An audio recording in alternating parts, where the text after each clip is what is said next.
Hey guys, it's Mike here, and in this video, I'm going to be discussing another character who is definitely one of my absolute favorites in the entire Dragon Ball franchise, and the titular villain from the Cell Saga of Dragon Ball Z.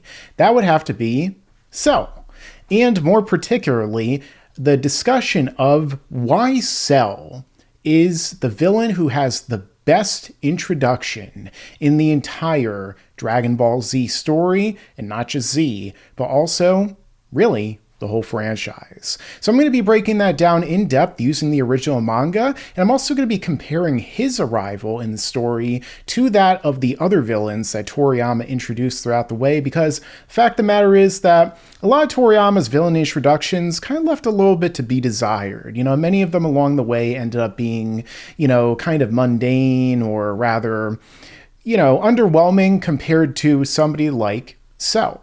And that's why I'm going to go in depth and show you explaining exactly why he has the best one of them all.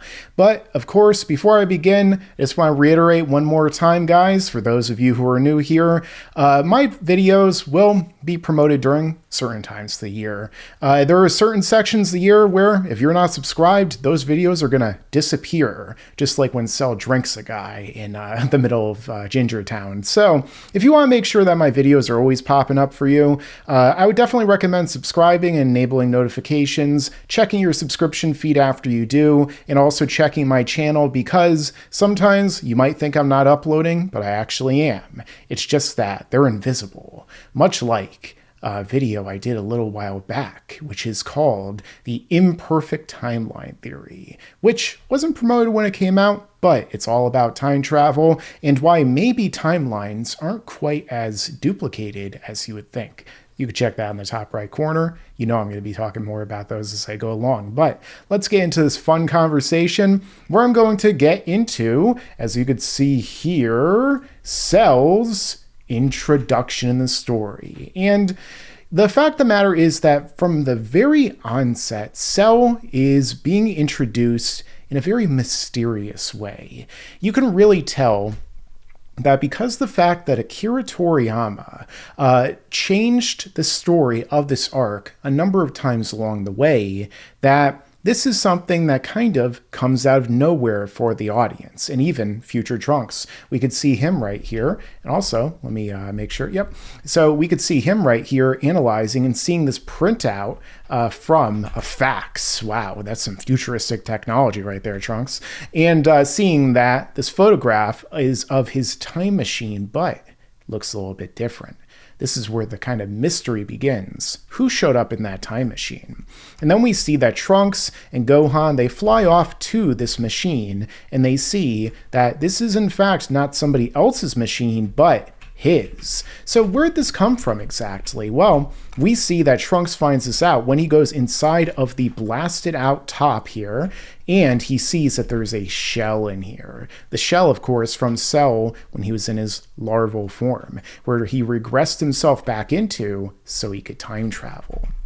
And Trunks even shows right here that this had come from 3 years from when he left, basically 3 years forward. So the plot thickens, and it leads further and further into other revelations. Like, for example, that Kami has actually known about these things going on the Earth for a number of years, sensing some greater danger than just the androids that future Trunks had warned of. And we even find more as they start to look around the area when Gohan finds the molted shell of this giant cicada-looking creature, where they see that, in fact, Trunks reaches in and finds out it's still wet. Something that he would learn a lot from Mai in the future. And the fact of the matter is that he would go on to see, wow, there's actually some monster lurking about here. But who is he? Why did it come in the time machine? Well, that's when we actually get to flash forward to after the threat is proven to be great enough in Kami's eyes, where he finds out more of what's going on, as there are cameramen who are on scene in Ginger Town, and everyone's watching the TV screen. For the first time in the story since really the Saiyan saga, all the characters are gathered around a TV. They have no idea what's going on. And there's the news stations that are seeing and observing the destruction and the annihilation of a civilization, let's say. This is what Kami is watching unfold as well. And so he decides that the threat is great enough to once again make a change in the narrative of the story, where he and Piccolo, the two who separated hundreds of years ago, who in turn were the ones that led to the destruction of the prior humanity that Master Roshi and the Crane Hermit survived, and then in turn leading into the new era that Kami ruled under as the God of the Earth, or Guardian in the English dub. And Piccolo, of course, with his reincarnation, came here to get stronger, but they're going to unite for an even greater purpose. The god of the earth and the devil in one. Kind of great thematic changes there. As Toriyama, he initially had androids 19 and 20 being the villains of the arc. I'll be getting into them and their introductions soon as well. Then he changed it to androids 17 and 18 because his former editor kept calling him up on the phone and complaining and saying, these aren't good villains, you need to change it. Eventually, this is what leads into these major changes happening and these shifts in the story. And eventually, Piccolo shows up on the scene to find who else but Cell waiting for him. And immediately this character stands out above most villains in the story. He has an awesome design where he not only has a really strange alien insectoid type of reptilian design, a fusion of a number of different things, but you could also see that the blend of colors that are on him as well, along with this unique design of this kind of camouflage appearance, something that Toriyama actually would hate drawing. And in turn, because of how much work would go into just having to put these little spots all over his body. But immediately, we see the ruthlessness of this evil being, and we see that Piccolo is sensing his power, and he's saying, what in the world is with this thing's key that shouldn't be possible? Because the fact is that when Cell first appears, the energy that they're sensing from him is not actually his own, but rather the energy of other characters. And we see that Piccolo tries to persuade him, this Piccolo Kami being. He's saying to him, put him down, no matter how pathetic he might be, this rich, selfish, greedy man. But Cell listens, he puts him down, and then he puts his tail down right into him and proceeds to have a big gulp of, human extract, in which leads to him fueling his power even more. And then he speaks his very first words, where he reveals that not only is he going to kill Piccolo, and well, he intends to, that's not going to quite work out for him, but also he knows exactly who he is, Piccolo Daimao, the Demon King, which for some reason nobody recognizes Piccolo as this character, even though, he looks just like him. But hey, in the Dragon Ball world, humans are a very varied type of species comparative to ours. There's giants, there's very small people like Krillin, there are animal furry people. Maybe they're not too different from our world these days. But either way, the fact of the matter is we see that he powers up, and immediately he says that he is Piccolo's brother, which in a sense, he kind of is. This is when everyone starts to sense his power on display. And they're all horrified because what's going on here? It's Frieza and his father. How is that even possible? How could they be sensing Frieza and his father? But Trunks says, it's also Son Goku and Piccolo and even my dad. And this is where things get strange. Gohan looks and sees that, no, Goku's still there. And then we even see Vegeta reacting. What's going on here? This can't be possible. And, of course, this is what leads further into the revelations of who Cell is. As he and Piccolo begin to fight, Piccolo, of course, says, "Oh, thanks for clearing the way for me. Now I can go all out." He proceeds to attack him after revealing that, "I'm not quite the Piccolo you think I am." And the two of them begin their battle. We even see the androids, the prior main villains of this arc, reacting, where even 16 immediately points out that one of the characters fighting has the same power as Android 17.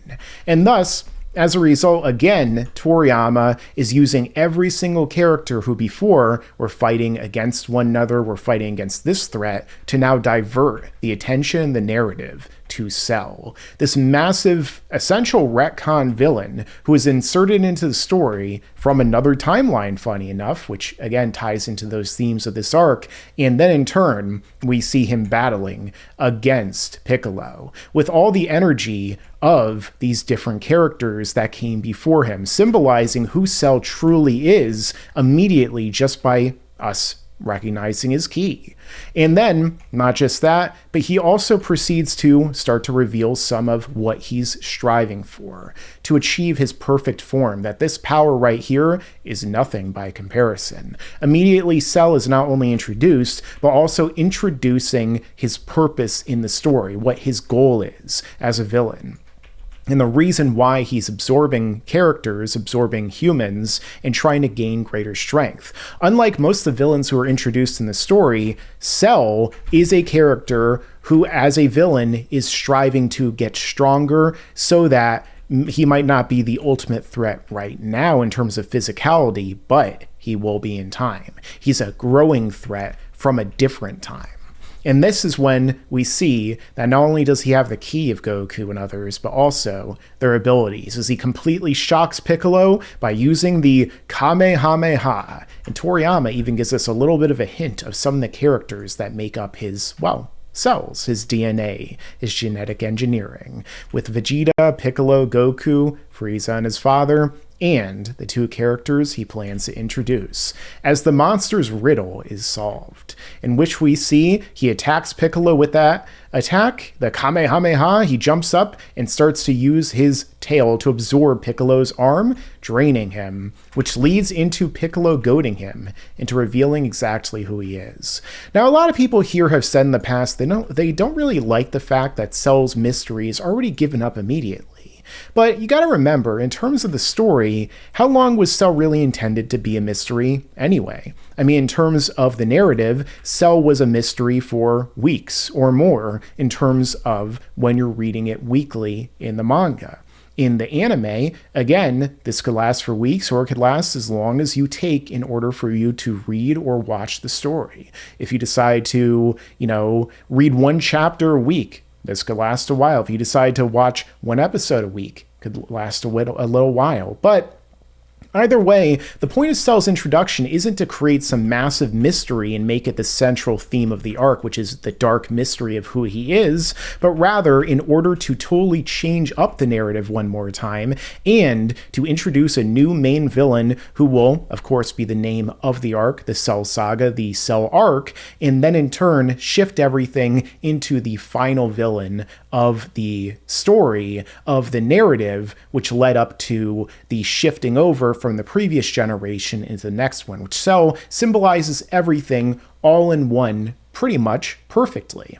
After all, Cell is the perfect villain and the best villain in the franchise, as I talked about in a video you guys can see in the top right corner, where I went really in depth into that, as I tend to do on here. This is when he explains to Piccolo who exactly he is, how he got there, and he says that he also is an artificial human, a creation of Dr. Gero. Yeah, I'm going to keep saying that. He says that the computer was really the one who finished him, who created him, and that he was made, synthesized from all of the genes of the different humans,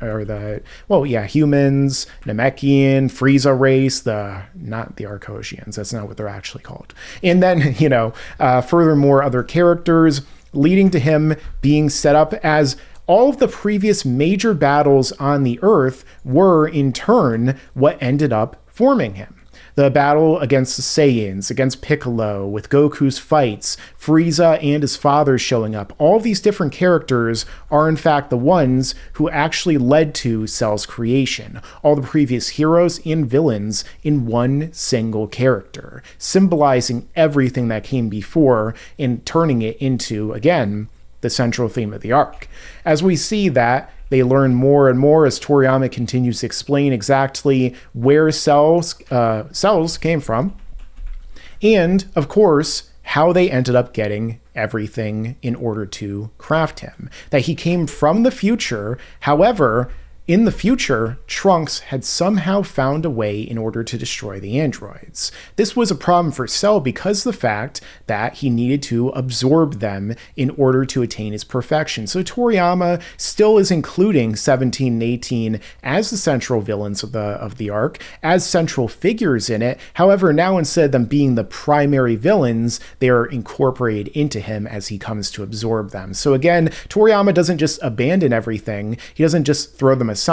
No, instead, he makes them important in achieving the completion or perfection of his arc and through his villain. And that's how he decides to become even more proactive, actually killing Trunks in the future, taking his time machine, and going back in order to bring an end to everything, in order to achieve his perfection, and then in turn to become the ultimate life form, the most powerful being in existence, and then to destroy everything, as kind of is his goal and his purpose. Now, of course, at this point, there are different things I've mentioned over time, such as this video you could see in the top right corner, where I broke down all the plot holes in the Cell Saga, and really, Cell in this whole scene, this whole sequence, definitely does have some plot holes. I mean, the whole thing of where he mentioned before about how King Cold and Frieza were killed by Trunks, which in his timeline, they were actually killed by Goku, which I talked about in another video you guys can see in the top right corner, where Goku killed them in the future timeline in the original timeline. And thus, as a result, there are things that don't necessarily line up. But the fact of the matter is, we got to keep this in mind. Toriyama, well, not only is he somebody who has been renowned for, not necessarily planning everything out super far in advance, this is the perfect example, again, perfect, in which, because Cell was a villain that he kind of just made up on the spot, it's somebody that he was able to bring in, and sure, there are going to be some contrivances, you can argue, there are going to be some plot holes, some things that don't seamlessly blend into the narrative, kind of like 17 and 18 being the true villains of the arc, or the true androids before this, even though Trunks, when he shows up, reveals that it was actually numbers 19 and 20 that attacked in the future. In the manga version, the anime, they don't even say that at all. So with regard to Cell, he, naturally is going to not necessarily blend in seamlessly in that way. But again, remember, Toriyama is making this story up pretty much weekly. It's a extremely complex time travel story that's constantly changing and evolving, much like Cell himself. And even though many people have said over time that these plot holes ruin the arc, that the changing of the story from outer factors like, Toriyama's former editor Torishima and everything, they think that it ruined everything. For me, it actually makes everything better, as well as Cell's introduction, really in many ways symbolizing that, because even though Toriyama changed his mind more and more as the arc went on, in terms of who the villain would be, what Cell's final form would be, and so on, it doesn't really matter because everything fits within the narrative of time travel, of the changes, of butterfly effect, and Toriyama is still able to blend everything in a almost perfect way, with some plot holes, sure, absolutely, some things that don't necessarily make sense or line up, but I mean, the fact that the guy came up with a story like this, it doesn't have way more story-breaking elements than even the things I've discussed on this channel. It still works great, and it's still the most popular and beloved arc in the franchise for the most part, or at least with many people saying that. That goes to show you that overall, I think he did a great job with the execution, even if there are some problems. I mean, after all, I'm a guy who constantly talks about, the issues, the plot holes and things in this franchise, and yet this is my favorite arc. So that should go to tell you that Toriyama did a great job here, warts and all, let's say that. This is what leads to, of course, Cell escaping and, again, the explanation of everything that's occurring and leading to him now going on to his next mission and setting up everyone for their own changes in the story. Goku, when he wakes up, he takes Gohan into the time chamber. Vegeta goes in with Trunks before that. Everything starts to shift and change from the future even more and, continues to escalate until the excellent ending that we get at the very end of this. So overall, I think that when you look at Cell's introduction, it is really great. But even more so is when we compare it to many of the other villain introductions in the story, because the fact of the matter is that many of the villain introductions, whether they be in the original story or the original build-up to Dragon Ball Z, let's say of Dragon Ball, and then the Dragon Ball story with its main villains, a lot of them don't really hold a candle to Cell. There are some that are great along the way, of course. Like, for example, in the original story, we do have Tao Pai Pai, Mercenary Tao, who's introduced as the ultimate greatest assassin in the world, and the very first thing he does is kill the superpowered General Blue in a fight using just his tongue. As we could see right here, digs it right into his temple and kills him immediately. Not just that, but then he rocks up on Goku, throwing a pillar that he rides on, and proceeds to defeat Bora, killing him. And not just that, but also he defeats Goku, nearly killing him as well, only for him to be saved by the Dragon Balls. So really, Tao has a great introduction, but again, he's not the true main villain of this arc. He just is kind of a side villain. He's somebody who's working for the Red Ribbon Army. You could say the same thing for even a comedic type of villain like Boss Rabbit. He shows up, superpowered character, he touches Bulma, and then he proceeds to turn her into a carrot. And, he fights against Goku, but again, it's not quite as impactful. So with that being said, we could then get into Piccolo Daimao, somebody I mentioned a number of times throughout this. He has a great introduction where his child, Tambourine, kills Krillin, Goku's best friend at this point in the story and rival up until now, and leads to Goku going off to fight him. We get the whole explanation of the story and the lore behind King Piccolo and how, Master Roshi's own master, Mutaito, died in order to seal him away. We get a little bit more backstory on everything with him and the Crane Hermit, Suru Senin. But even then, it's not like Piccolo himself is necessarily the one doing everything. He has a great introduction. He's a really unique villain in the story at this point in time, totally different from all the other ones that came before him, an ancient evil. But who's the one who actually killed Krillin? Well, it was Tambourine. Goku goes to fight him, and he gets beaten as well. But again, it's not quite as, let's say, impactful or centralized around a single character as what we see with Cell. This is what leads into Dragon Ball Z, or the Z section of the story. And what do we see here? The introduction of Raditz, another character much like Cell, who totally changed the narrative in the story. We see that Raditz, well, he shows up, he introduces the story into a way more science fiction direction, because even though many people say, well, Kami and Piccolo, well, they were still shown to be God and a demon type of being, right? Whereas they were only said to be aliens in this story arc that we see here. So Raditz, he goes and he shows and he goes against the prior main villain of the story, and he makes him look insignificant as a result. His power is nothing by comparison. He then flies up and goes on to, well, defeat Goku and steal his child from him. After that, then, of course, what ends up happening? Well, Goku and Piccolo team up, the two rivals of one another, the main villain and the main hero, fighting against this new villain, and they fight against him. Inevitably, they're able to defeat him with Gohan at their side, helping him with the rage boost. But even though Goku does die, even though this does lead to changes in the narrative and leads to a number of other things, they really aren't setting up Raditz as the main villain of the story. Instead, they're setting up Vegeta and Nappa.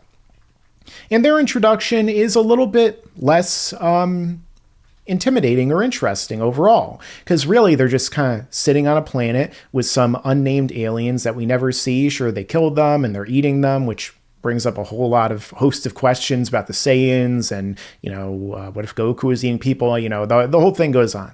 And the fact of the matter is that we see that, we get an idea of what they want to do, that they are in fact stronger, but we're not seeing it demonstrated on screen as well as Cell or a lot of other characters. And not just that, but also, in addition to that, well, they kind of just fly off. They give us an idea of what they want to do in order to wish for immortality and to wipe out the humans. But again, they don't really show up for a while on the Earth.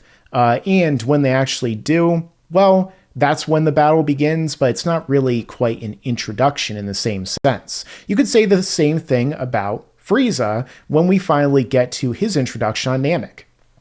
When Frieza is introduced, his introduction itself also isn't quite as, well, interesting or extraordinary. Him and his henchmen are there killing the Namekians or stealing the Dragon Balls and stuff, but Frieza's basically just giving orders. Eventually, Frieza will blast one of the Namekian children who is there, gathered around. We get an idea of just how powerful the strength is on display of him as he flies by, and how he's way more powerful than Vegeta and everything like that. But again, there's a lot in between his actual introduction that we see here of him floating in his chair like Bowser in, Super Mario World, and then the actual meat of the story. And it's not really up until near the end of the arc that he truly fights and shows off what he really is capable of either. So again, Frieza's real introduction isn't really as impressive as, let's say, King Cold's, for example, his father, where he's introduced. They're already saying just how incredibly powerful this character is, in that he rivals the power that they were sensing from Frieza at the time. But even then, despite the fact that he's so strong and he wants to blow up the Earth and everything, well, he only is really introduced for Trunks, the greatest heroic introduction, which I may do a whole video about in the future as well, to show up, to wipe him out so that he can look impressive as the Super Saiyan, killing the stronger version of Frieza, who was already retconned to still be alive at this point because, Goku had initially killed him on Namek, and then Toriyama, 3 chapters later was like, let me change that and have him show up so that another character can kill him, being Trunks. And then again, he easily kills King Cold, and that's basically the end of that story for him. Wasted potential, as I talked about in another video you guys can see in the top right corner. And then, of course, the androids. This leads into, well, the Cell Saga again. And I think that Toriyama started to get these introductions down perfectly, where he introduces 1920 immediately in a shock, where they blow up Yajirobe's ship, and then they descend down into the area. You could even see their small little silhouettes as they drop down. What do they look like? Why can't we see them? Oh, wait. They're artificial humans. They're androids. They don't have ki. And then we see them running amok, doing terrible things to everything here. And not just that, but also, well, they go on to try and kill Yamcha. An epic scene, especially in the anime version, which I think the anime kind of just handled this arc better overall in terms of many of the elements. But either way, they drop him to the ground. There's that awesome scene with the tanker exploding in the background and adding more ambiance and vision and visionary elements to it in the anime version. But again, Dr. Gero as 19 or as 20 and 19 with him, well, they do show off some awesome moments here. And then when Goku punches Gero, and we see Jero, I need to stop saying it incorrectly, and they go off to fight and everything. But either way, this isn't really the main villain of the arc either, because Toriyama changed his mind. They were going to be the main villains, and if so, this would have been an amazing introduction, but it becomes lessened as you go back and you rewatch it. Same thing with number 17 and 18, the androids. They show up. The very first thing they do is what they were said to have done immediately by Trunks in the story. They kill their master. They pull a Frankenstein's monster and killing Frankenstein in the process. And then, well, nothing happens because Trunks, he freaks out, no, and he can't stop them. Then they wake up 16. Arnold Schwarzenegger shows up in the story. Look at those biceps and the triceps and the quadriceps. Harold's really a big fan of him. And, well, then they proceed to wreck everybody. Vegeta as a Super Saiyan, all the other characters get wrecked, which again is impressive, but it's not quite as impressive as, let's say, in the History of Trunks version when they kill everyone, and again, they kind of just go off and do their own thing until eventually Cell shows up and ties everything together. So, great introduction. Both of the android introductions before Cell are handled great. And I guess I should definitely talk about, too, the next arc, where we get into Majin Buu, starting first with Deborah and Babidi. Now, this is a cool introduction as well, especially when Babidi kind of pulls a, evil trope right here and kills the prior henchman that he had, even has Pui Pui showing up and getting a kill in. But the truth is that even though Deborah shows up and he kills Kibito, it doesn't really matter because at the end, the general thing that we keep seeing over and over is what Goku says right here. Oh, I thought it was going to be difficult in order to save our friends. Because, well, every single villain that Babidi introduces up until Buu is easily able to be handled by Goku and Vegeta, thus making the tension not really there as much up until, Toriyama inevitably just has Vegeta become a villain one more time. That's Vegeta's technique. And then as a result, well, we basically just see these Pui situations happening multiple times where Vegeta rocks him, but not quite as impressive. When we get to Buu, this is also a different one because unlike Cell, Buu here is more of like a subversion, but in a different way where sure, he gets introduced, but then we look at him, his form is quite different than everyone expects. It seems kind of lame on the surface. Then, he shows off his power. He's able to kill Deborah, and then he's able to fight against Goku and Vegeta. Well, he's able to fight against Vegeta at first, beating him after he beats Gohan Supreme Kai.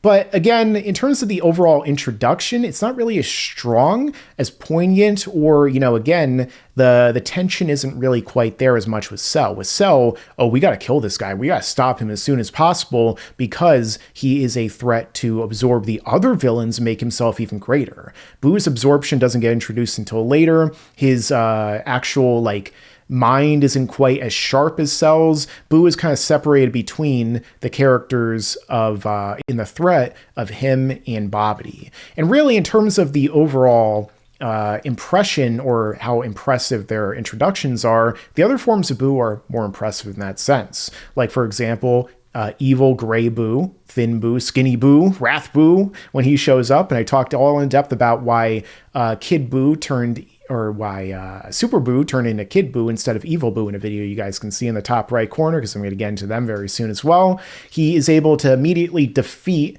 Fat Buu after killing the evil guys that were, causing him to freak out in the first place, becomes Super Buu.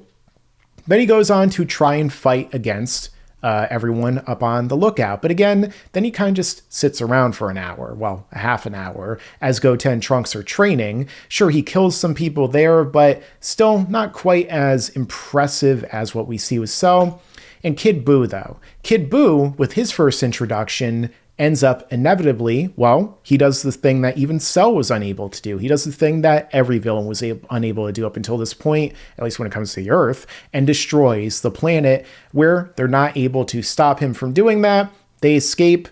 And then at that point in the anime, he goes around destroying more planets and so on and so forth. But again, when it comes to this, by the time that Kid Buu did show up, this is yet another form of Buu, yet another way of stretching the story on, yet another way of introducing another character to fight him because Gohan and Gotenks failed, and so let's have it be Goku again, and then the Spirit Bomb, and so on and so forth. And even then, it's not really a true villain introduction in the same sense that Cell is, because, well, we already have known Buu this whole time, whereas with Cell, quite a bit different. When Cell transforms, it's still the same character, it's still the same mind, it's still everything, but when Buu does, well, he takes on different instincts, different mentalities, and even a different personage altogether, much like Kid Buu. So, ultimately, I think that's why when we look at Cell's introduction in the story, he has by far the best villain introduction in the original Dragon Ball story, the original Dragon Ball manga, and really for me overall. Some people might mention somebody like Goku Black or Moro or somebody like that afterward in Dragon Ball Super, but none of them for me really hold a candle to the perfect villain of Cell. So that's why I made this video to let you guys know how I felt about this, but what do you guys think? Let me know your own thoughts down below in the comments. Do you think Cell had the perfect introduction? And do you think that maybe there are any other heroes that had a better introduction than Trunks? Because I will be talking about him and comparing other introductions in the story from other villains throughout, or other heroes. You know, he's a villain to Cell and the androids, but not the other way around for us. And with that being said, guys, thanks for watching, and make sure to stick around, because there's a lot more to come in the future. Yeah, and you better subscribe.